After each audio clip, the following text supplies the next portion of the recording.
ছুটি মানে পালাই পালাই, বাঁধন ছাড়া খুশি। ছুটি মানে আসুন সবাই, হরেক মজা লুটি। ছুটি মানে হালকা মেজাজ, স্বপ্ন নিয়ে খেলা। ছুটি মানে শুধুই ভ্রমণ, নতুন পথে চলা। ছুটি মানে অনেক মজা, দারুণ ভালো লাগে। ছুটি মানে টুকরো খুশি, দেদার আড্ডা মারা, ছেলেবেলার দিনগুলোতে আবার ফিরে যাওয়া। হ্যাঁ বন্ধুরা, শিলিগুড়ি থেকে যাত্রা শুরু, আর জলঢাকায় গিয়ে শেষ।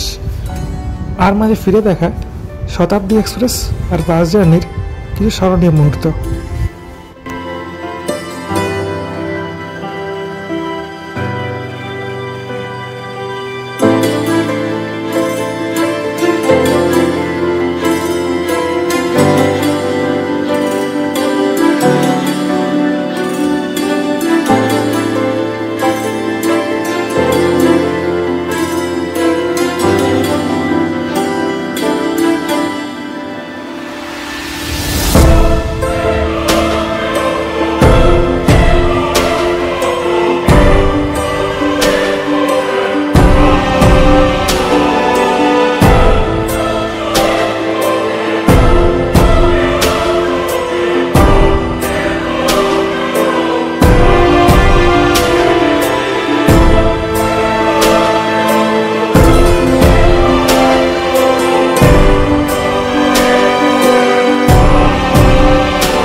সুপ্রভাত বন্ধুরা, আর একটি ট্রাভেল ব্লগে আপনাদেরকে স্বাগত জানাই।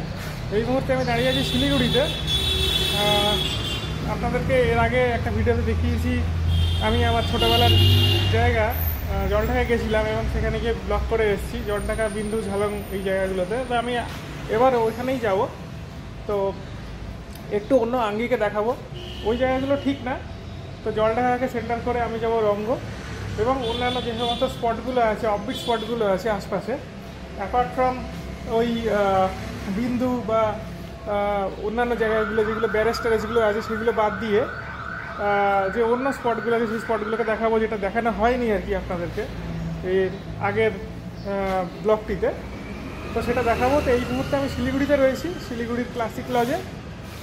ক্লাসিক লজ হলো দেশবন্ধু পাড়ায়, নিউ জলপাইগুড়ি রেল স্টেশনের খুব কাছে।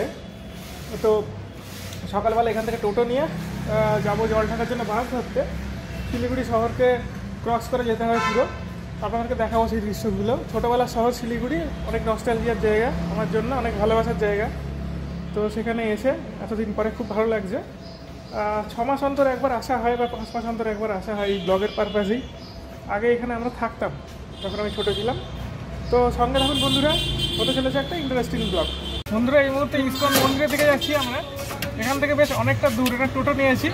তো চলুন তাহলে ইস্কন মন্দিরটা দেখা যাক। ইস্কন মন্দির দেখে আমরা যাবো জলঢাকার পথে।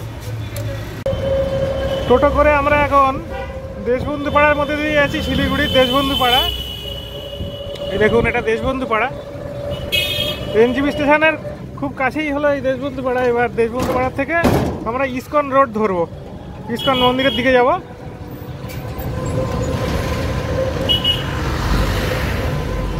এই জায়গাটির নাম হলো গোপাল মোড়, আসলে এটাই গোপাল মোড়।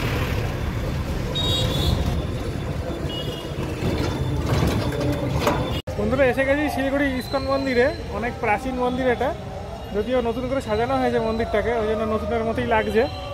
তো মন্দির প্রাঙ্গণের বাইরে বেশ সুন্দর একটা বাগান আছে, দেখুন এই যে আমার পেছনে দেখুন বাগানটা কি সুন্দর। আর তার পাশে রয়েছে মন্দিরটা, বিশাল বড় চূড়াটা মন্দিরের। আর এই হলো মন্দিরের গেটটা, এই যে আমার পেছনে। এক ঝলক দেখে নিন কোন দিকে কি আছে। ওইদিকে আর একটা গেট আছে, আর এই দিকে হলো সমস্ত এন্ট্রি পয়েন্টগুলো। ছোটো ছোটো মন্দির আছে, আমরা এখানে জুতো রেখেছি, এই ঘরটার মধ্যে আমরা এখানে জুতো রেখে ব্যাগ রেখে তারপর ভেতরে যাচ্ছি।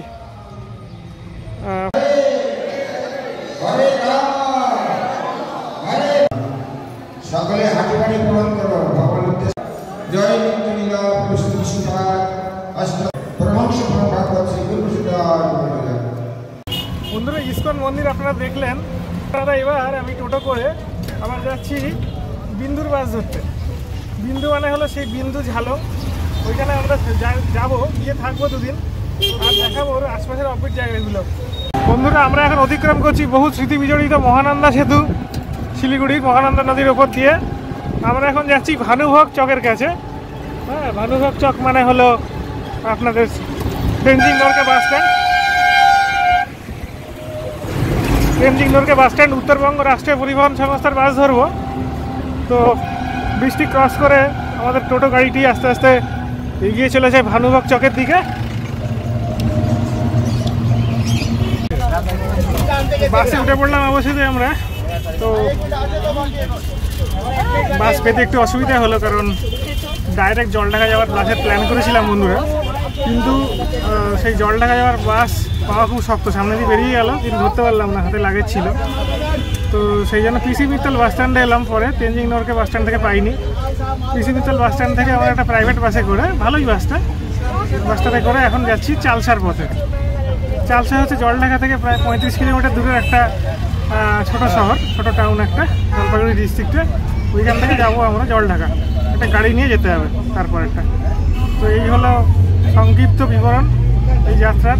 এবার বাস যাত্রাটা কী করে হচ্ছে পুরো দেখুন, দেখাতে শুরু করবো এবার আর কি। শিলিগুড়ি শহর ক্রস করছে।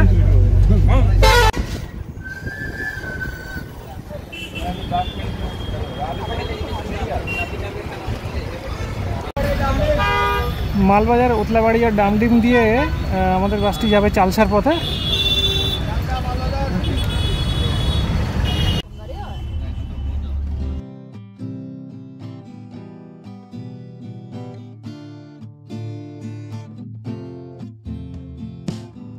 তো বন্ধুরা, চলতে চলতে একবার দেখে নিন কী করে হাওড়া থেকে শতাব্দী এক্সপ্রেসে করে আমরা শিলিগুড়ি এলাম।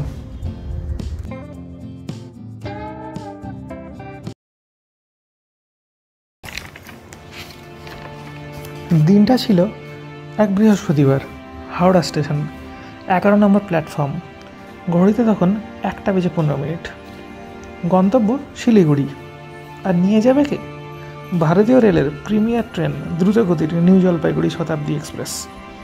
হ্যাঁ বন্ধুরা, অনেক দিনের ইচ্ছে পূর্ণ হলো এবারের ট্যুরে। শতাব্দীতে চড়বো করে অনেকবার চড়া হয়নি। আর শতাব্দী বলে কথায় বলে না, মর্নিং শোজ দ্য ডে। শুরুতেই পেয়ে গেলাম শতাব্দী এক্সপ্রেসকে। অক্ষরে অক্ষরে বুঝে গেলাম সত্যি এই ট্যুরটা সাকসেসফুল হতে চলেছে। যাত্রাটা হয়েছিল দারুণ উপভোগ্য। 2:15 মিনিটের মধ্যে গতির রানী শতাব্দী একেবারে সেজেগুজে রেডি। হালকা এসির মৃদুবন্ধ বাতাস গায়ে লাগাতে লাগাতে সে আমাদের নিয়ে ছুটে চলল শিলিগুড়ির পথে। শহর ছেড়ে শহরতলি ছেড়ে গ্রাম বাংলা, দক্ষিণবঙ্গ ছেড়ে উত্তরবঙ্গ। ট্রেন ছুটে চলল তার আপন গতিতে। আর যাত্রাপথের মাইল ফলকে ফেলে রেখে গেল কর্মব্যস্ত জীবনের সমস্ত একঘেয়েমি আর ক্লান্তি। ডানকুনি, কামারকুণ্ডু, বর্ধমান, বোলপুর, আহমেদনগর, রামপুরহাট, নিউ ফারাক্কা, মালদহ টাউন, রাঙাপানি ছুঁয়ে সে 572 কিলোমিটার পথ পেরোলো মাত্র 8 ঘন্টা 15 মিনিটে। কথা প্রসঙ্গে জানিয়ে রাখি, হাওড়া নিউ জলপাইগুড়ির এই রুটে শতাব্দী হলো দ্বিতীয় সর্বোচ্চ গতির ট্রেন। এর আগে রয়েছে শুধুই বন্দে ভারত এক্সপ্রেস। আর পদাতিক, দার্জিলিং মেল, সরাইঘাট, এরা সবাই শতাব্দীর পরে। ট্রেনের সবাই তখন নিজের কাজে, ফেসবুকে, হোয়াটসঅ্যাপে ব্যস্ত। আমিও ব্যস্ত হলাম আমার কাজে। আর তারই ফাঁকে ফাঁকে ছিল একটু আধটু স্ন্যাক্স খাওয়া। দুপুরবেলা ছেড়ে শতাব্দী শিলিগুড়ি পৌঁছায় রাত্রিবেলায়, তাই এতে বিকেলের স্ন্যাক্সের সাথে রাতের ডিনারের বন্দোবস্ত থাকে।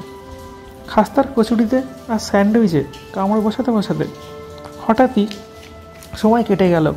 এরম করতে করতে বুঝতে পারিনি কখন বাইরে নিকশ কালো অন্ধকার ঘনিয়ে এসছে। কিছুক্ষণের মধ্যেই শতাব্দী ঢুকলো মালদহ টাউন স্টেশনে। হাওড়া এনজিপি রুটের ঠিক মাঝখানটায় মালদাও ছাড়তেই আমি সিট ছেড়ে উঠে পড়লাম। চারপাশের যাত্রীরা অনেকেই তখন নিদ্রায় মগ্ন, কিন্তু আমরা যে ইউটিউবার, আমাদের ঘুমানোর জো নেই। আর নিজের ফ্যাশন আর প্যাশনকেই বা বাদ দিই কী করে? নিখোঁজ কালো অন্ধকার ভেদ করে ট্রেন যখন ফরাক্কায় প্রবেশ করলো, তখন দু চোখ ভরে উপভোগ করলাম গঙ্গার সেই মায়াবী রূপকে। ধীর গতিতে সুপারফাস্ট শতাব্দী ফরাক্কা ব্রিজকে অতিক্রম করলো অতি সন্তর্পণে। অতিক্রম করতে 5 মিনিটের মতো সময় লাগলো। কিছুক্ষণ পর ট্রেন হঠাৎ গতি বাড়িয়ে 130 কিলোমিটার পার আওয়ার গতিতে ছুটে চলল নিউ জলপাইগুড়ির পথে। কিন্তু নেশা যে তখনও ফুরোয়নি। এরপর তো বার্সাই কার্ভ, যেখানে ট্রেন অনেকটা বাঁক নেয় আর তার মাথার লেজ একই সরলরেখায় চলে আসে। কিন্তু রাতে সে নিখোঁজ কালো অন্ধকার আমাকে পুরোপুরি এই দৃশ্যটি উপভোগ করতে দিল না।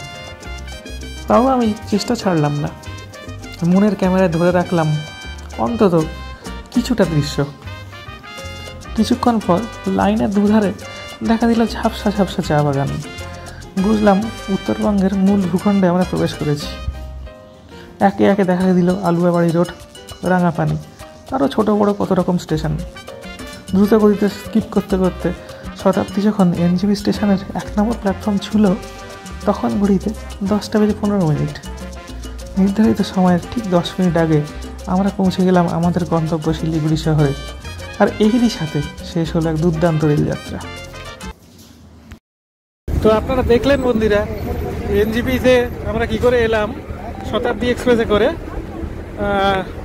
এই যাত্রাটি অত্যন্ত সুন্দর একটা যাত্রা, রেল যাত্রা ছিল আমার জীবনের, কারণ শতাব্দী এক্সপ্রেস খুবই স্পেশাল একটি ট্রেন ইন্ডিয়ান রেলওয়েজের। যাই হোক, এবার বাকিটা দেখুন এবার কি করে আমরা শিলিগুড়ি থেকে জলঢাকায় যাচ্ছি। শিলিগুড়ি থেকে বেরোলেই সেবা ক্রস করার পরে এরকম পার্বত্য অঞ্চলটা পড়ে, হিমালয়ের পাদদেশের এই অংশগুলো পড়ে। সমুদ্রপৃষ্ঠ থেকে এর উচ্চতা মোটামুটি 1500-1600 ফুটের মতো। হিমালয় পাহাড়টা শুরু হচ্ছে এখান থেকে। বাস টার্ন নিতে নিতে ক্রমশ করোনেশন ব্রিজের দিকে যায়। তো এই জায়গাগুলো, দৃশ্যগুলো খুবই সুন্দর। কিছুক্ষণ পরে আবার পাহাড় থেকে নেমে সমতলে ঢুকে যাবে, যখন চালসার কাছাকাছি বা মালবাজারের কাছাকাছি পৌঁছে যাবে। তো সেই জন্য বাসটি এত টার্ন নিচ্ছে, একটু পরেই পড়বে। দেখুন বন্ধুরা, এটি হলো করোনেশন ব্রিজ।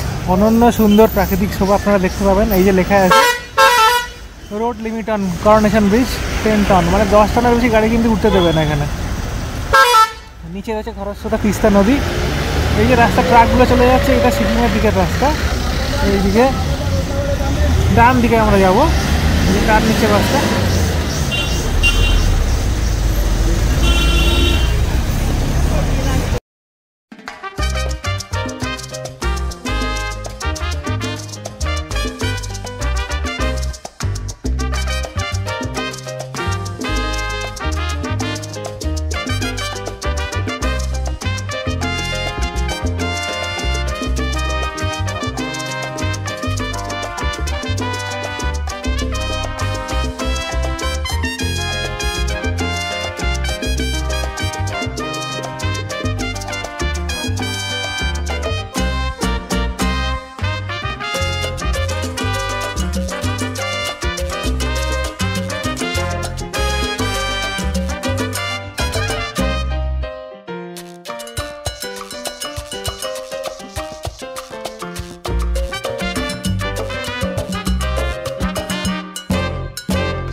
দেখছেন চা বাগান বন্ধুরা, চা বাগানের কিছু দৃশ্য আপনাদেরকে দেখাতে পেরে খুব খুশি লাগছে, আমার ভালো লাগছে।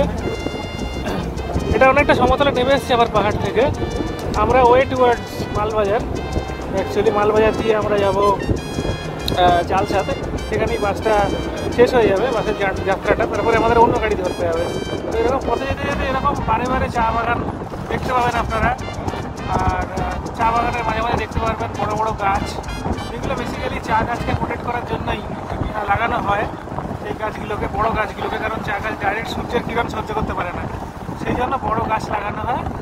তো এরকম হিলি টেরেন, তরাই অঞ্চল আর অপূর্ব সুন্দর চা বাগান, এই নেই উত্তরবঙ্গ।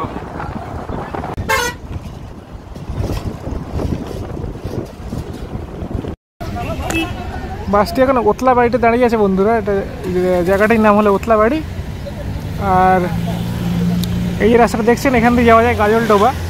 গাজলডোবা একটা পিকনিক স্পট বা ট্যুরিস্ট স্পট, যেখানে ওয়েস্ট বেঙ্গল ট্যুরিজমের একটা সুন্দর গেস্ট হাউস আছে, অনেকে যায় ওখানে, জলপাইগুড়ি ডিস্ট্রিক্টে। তো এই জায়গাটিও জলপাইগুড়িতেই অ্যাকচুয়ালি।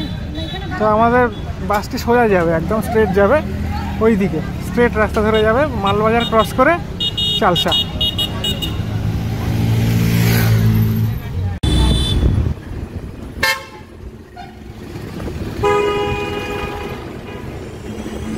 চালসার মোড়টা বাস থেকে নেমে গেছি, এই বাসটাতে করেই এলাম। এইবার আমরা যাব জলঢাকার পথে। বন্ধুরা একটা গাড়ি পেয়ে গেলাম চালসার মোড় থেকে জলঢাকা যাওয়ার জন্য। তো এখান থেকে অনেক জিপ টিপ পাওয়া যায়, বোলেরো জিপ এইসব গাড়ি পাওয়া যায়। দেখুন এইটা হলো শিলিগুড়ি থেকে আসছে গাড়িটা, যাবে হচ্ছে বিন্দুতে। বিন্দু, দলগাঁও, ভিউ পয়েন্ট এইসব জায়গায় যায় ওরা। তো এই হলো গাড়িটা, এটার ভাড়া 70 টাকা করে। আমরা প্যারেন্টে নেমে যাব। এখান থেকে অনেক গাড়ি ছাড়ছে, দেখুন দূরে একটা গাড়ি ছাড়ছে। হ্যাঁ, আর এখান থেকে বাসও ছাড়ে, পেছনে এই মুহূর্তে কোনো বাস নেই। তো বাসগুলো আমরা মিস করেছি, অনেক সকালের দিকে থাকে, সেই জন্যই গাড়িতে করে যেতে হচ্ছে।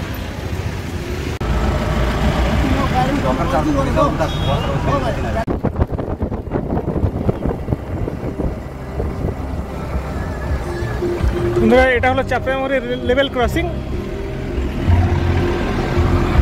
দেখেন, এটা চাপড়ামারি লেভেল ক্রসিং। এখান দিয়ে অনেক সময় হাতি পাস করে, হাতি সাথে ট্রেনের ধাক্কা লেগে যেতে পারে বলে এখানে অনেক সময় মৌমাছির শব্দ শোনানো হয় হাতিকে, এতে করে হাতি সরে যায়। তো এটা খুব ইন্টারেস্টিং একটা জায়গা, জলঢাকা যাওয়ার পথে পড়ে।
শিলিগুড়ি থেকে জলঢাকাতে। আপনারা দেখলেন আমরা কিভাবে এলাম। প্রথমে শিলিগুড়ি থেকে বাসে করে চালসা, চালসা থেকে গাড়ি করে আবার জলঢাকা। আসতে ভালোই টাইম লাগলো, যদিও ডিস্টেন্স 110 কিলোমিটারের মতো। যে হোমস্টেতে উঠেছি সেটার নাম হলো জলঢাকা হোমস্টে। এখন বাজে ঘড়িতে প্রায় 6টা, অন্ধকার ঘনিয়ে এসছে, যেরকম হওয়ার কথা আর কি। তো দূরে পেছনে দেখা যাচ্ছে একদিকে ভুটানের পাহাড়, আর আরেকদিকে দেখা যাচ্ছে জলঢাকার পাহাড়। তো দেখুন একবার দৃশ্যটা, মানে ওয়ান্ডারফুল যাকে বলে। দেখুন, এটা হলো ভুটানের পাহাড়, পেছনে পাশে বাড়িটা পড়ে গেছে বলে পুরো দেখা যাচ্ছে না সিনটা। আর এদিকে এই ধরনের গাছগুলো খুব হয় এখানে, এটা যতদূর মনে হয় সুপারি গাছ।